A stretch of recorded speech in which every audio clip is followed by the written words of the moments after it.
Phil Spencer gets roasted, and Xbox fanboys embarrass themselves more so than usual, if you can believe that. This is going to be an interesting video, I can tell you right now. You're not going to want to miss it. It's definitely a video you're going to want to check out. Hey there everyone, I'm the Crapgamer, and this of course is Crapgamer Reviews, your home for gaming, news, opinions, reviews, and much more. You'll probably notice a few cool changes around here, but that shouldn't stop you from giving us a like and possibly consider subscribing if you haven't already done so. Thank you so much for choosing to spend some of your free time with me and my silly YouTube channel. Now, with this whole console war thing, a lot of it is fun and games, even to me. I know a lot of people assume that I take it super personally and that I'm really invested and involved, but I'm not. I think it's fun to kind of partake in, but at the end of the day, I game on Xbox, I game on PlayStation to a much, much lesser extent, even the Nintendo Switch. Nintendo Switch would probably get a little bit more of my time if they had an achievement system, could play some third-party stuff, and maybe had a decent online capabilities. But that's neither here nor there. When it comes to Xbox, when it comes to PlayStation, both offer unique things. Both offer things that are drastically different than what the other offer. And also they both offer things that are very similar. So we can't kind of take that out of the equation. Now, when it comes to the fanboys themselves, I've been on the receiving end of nonsense and BS from both sides. Back when the PlayStation 4 launched, I was very heavily on Sony for lackluster exclusives, lack of AAA exclusives. People forget this for some reason. I don't know why they do. So a lot of PlayStation fans hated me and maybe even took it too far. I got a lot of threats and things like that. When it comes to Xbox, it's like the same thing. It's almost like, you know, I was sitting there enjoying Xbox for years, then they basically stopped creating games, and I point this out, and next thing you know, I'm like the most hated content creator around, which is kind of funny to me, because we all just want these companies to do better. With that being said, there's this thing called satire. Now, I've very much considered doing some satire business and things like that, when it comes to doing videos. And, you know, I find that I can be very humorous at times, and I love doing that. I think that that's something that I enjoy doing.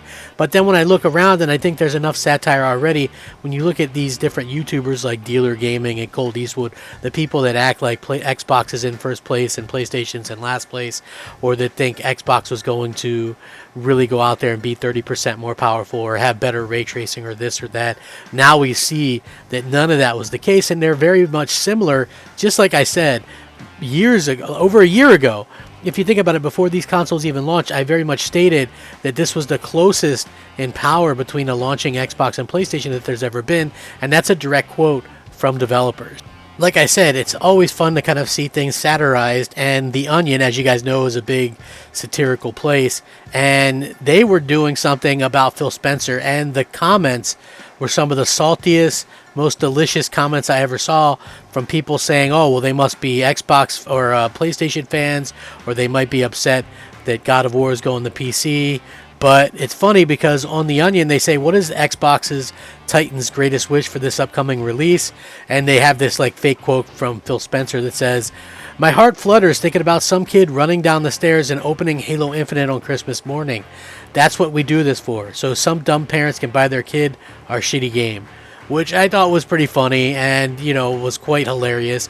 And you look at some of the comments, though, and the comments are just absolutely everyone kind of just assuming that this must be some kind of bias, or this must be some kind of PlayStation fanboy or some kind of situation like that.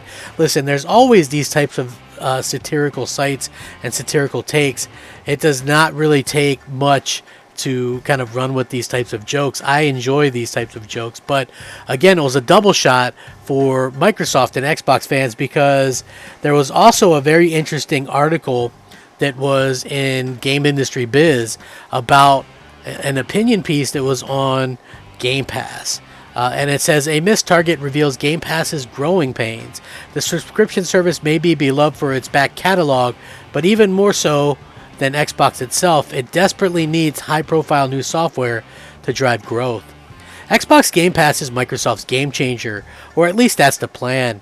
It entered this generation with a grand ambition, not just to challenge Sony's dominance of the high-end console space, but to reshape the space itself. Unpicking some of the various notions of what console generations actually are and what constitutes a gaming platform. Its weapons in the fight aren't hardware. The company probably knew quite a long way out that the Xbox Series X and PS5 were going to be pretty evenly matched on that front, at least as far as the average consumer is concerned.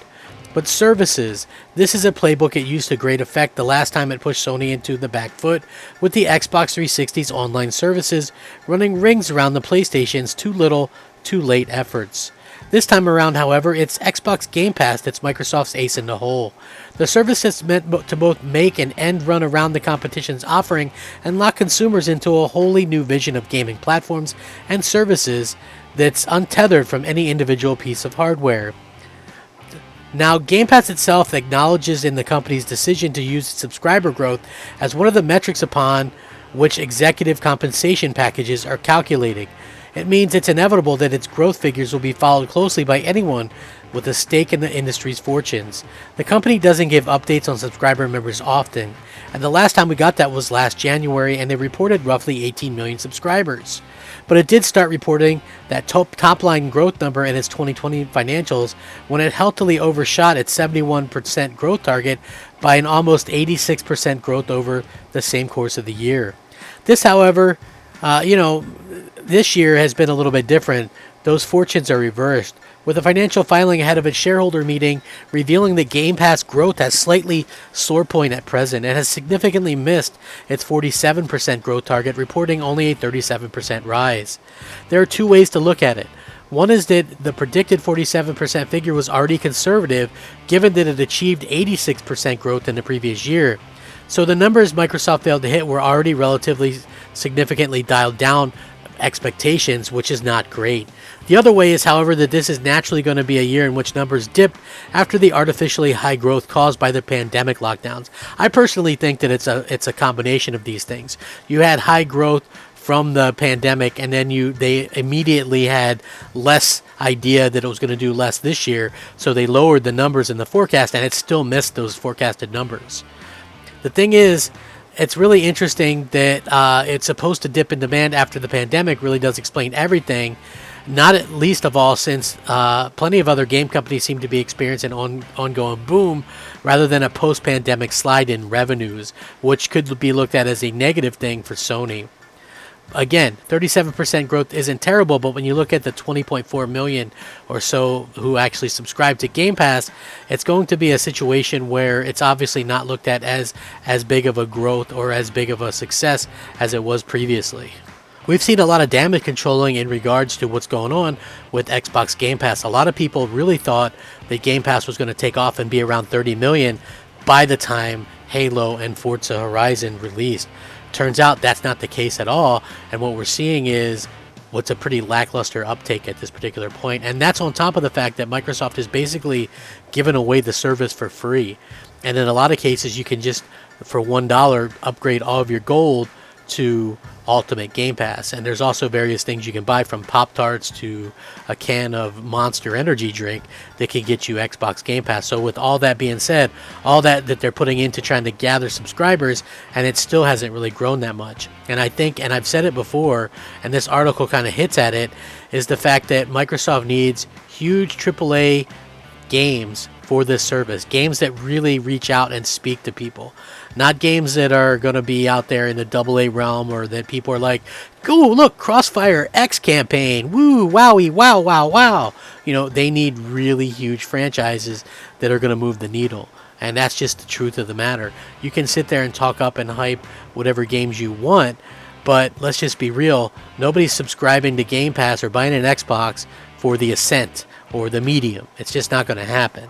You need huge, huge games that are going to draw people in, and unfortunately Microsoft is still really years away from getting that on a regular basis, which is unfortunate for them.